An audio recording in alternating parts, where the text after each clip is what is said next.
जाला डोली हो। अच्छा कमर कईनिया चाल लगनिया कोयलिया जस बोली हो। पागल कहीं के। इतना सुंदर रूप देख के मन मोर जाला डोली हो। कमर कईनिया चाल लगनिया कोयलिया जस बोली हो।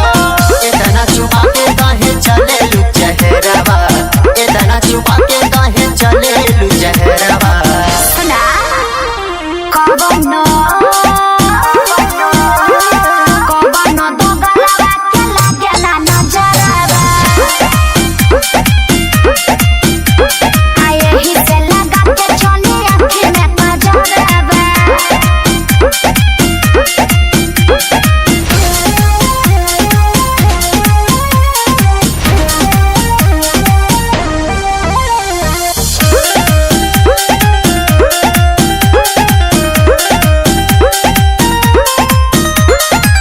जतनो छुपा के चलबू रूपवा सलोना हो।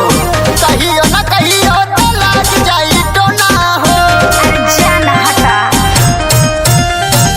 रूपवा के हमारा तू फेरा में न पड़ा हो। दूर हट बाबू जाके काम अपन करा हो। कहीं ना सटेलू गोरी केहू के पजरवा, कहीं ना सटेलू गोरी केहू के पजरवा। हाथ सुना कबनो दो गलवा के लागे ना नजरवा। आए ही से लगा के चली आँखी में कजरवा।